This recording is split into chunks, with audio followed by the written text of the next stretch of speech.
এক সতী সাধ্বী স্বামীর জীবৎকালে কাঁচের চুড়ি পরিতেন। পতির দেহত্যাগ হইলে সৎকারাদির পর তিনি কাঁচের চুড়ি ভাঙিয়া ফেলিয়া সোনার বালা পরিলেন। সকলে জিজ্ঞাসা করায় বলিলেন, আমার স্বামীর দেহ এতদিন এই কাঁচের মতো ক্ষণভঙ্গুর ছিল, সেই অনিত্য ভঙ্গুর দেহ চলে গিয়েছে, এখন তিনি নিত্য অখণ্ড স্বরূপ, তাই আমি কাঁচের চুড়ি ছেড়ে সোনার গহনা পরেছি। এইসব শুনিয়া ও গৌরীমাকে কাছে পাইয়া মায়ের মনে সাহস ও বিশ্বাস বাড়িয়া গেল। বিরহ ব্যথা অসহ্য হইয়া উঠিলে শ্রীরামকৃষ্ণ দর্শন দিয়া তাহার সকল দুঃখ দূর করিতেন। বাহিরের শূন্যতা সত্ত্বেও ভিতরের মাধুর্যে তাহার হৃদয় দিনে দিনে পূর্ণ হইয়া উঠিতেছিল।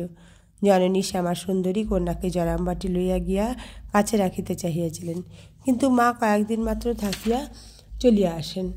ত্যাগী সন্তানেরাও তখন শ্রীরামকৃষ্ণের অদর্শনে ও বৈরাগ্যবশত নানা তীর্থে তপস্যায় রত।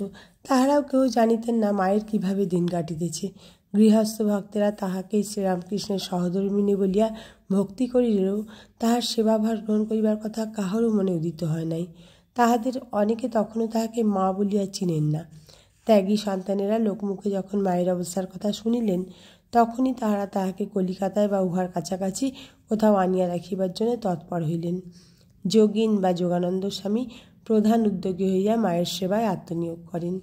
অল্প দিনের জন্য কলকাতায় থাকিলে এই সময় মা বলরাম বসুর অথবা কথামৃত প্রণেতা মাস্টার মহাশয়ের বাড়িতে থাকিতেন। বেশি দিন থাকিলে কলিকাতায় বা নিকটে কোথাও গঙ্গা তীরে বাটি ভাড়া করা হইত। সঙ্গে স্বামী যোগানন্দ, যোগিন মা বা গোলাপ মা কেহ না কেহ থাকিতেন। প্রায় 8 মাস কামারপুকুরে কাটাইয়া মা বলরাম বাবুর বাটিতে আসিয়া উঠিলেন। এইখানে ছাদে ধ্যানকালে একদিন তাহার যে আনন্দময় অনুভূতি হয়, তাহার সখী স্বরূপা যোগিনমার কাছে ব্যক্ত করেন। দেখলাম যেন কত দূর চলে এসেছি, সকলেই আমাকে ভালোবাসছে, কি রূপ আমার, ঠাকুরও রয়েছেন, সকলে কি যত্নে আমাকে তার পাশে বসিয়ে দিলে, কি আনন্দ হচ্ছিল, সে আর ভাষায় বলতে পারি না। যখন মন নেমে এলো, দেখলাম শরীরটা পড়ে রয়েছে, ভাবছি কি করে ওটার ভেতর ঢুকবো।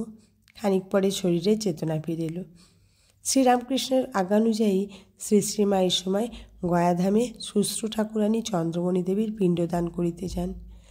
গয়ার অনতি দূরবর্তী বোধগয়ায় একটি সুন্দর মঠ ও সেখানকার ভালো অবস্থা দেখিয়া তিনি ঠাকুরের কাছে কাঁদিয়া কাঁদিয়া বলেন, আমার ছেলেদের জন্য অমন একটি স্থান করে দাও, তাহলে অন্যভাবে আশ্রয়ভাবে তাদের কষ্ট পেতে হবে না। গয়া হইতে ফিরিয়া মা কলিকাতার অপর পার বেলুড়ে গঙ্গার ধারে নীলাম্বরবাবুর বাটিতে প্রায় 6 মাস কঠোর তপস্যায় কাটান। এইখানে একদিন 2 জন সঙ্গিনী সহ তিনি ধ্যানে বসিয়াছেন। ধ্যান ভঙ্গ হইলে সঙ্গিনীরা দেখেন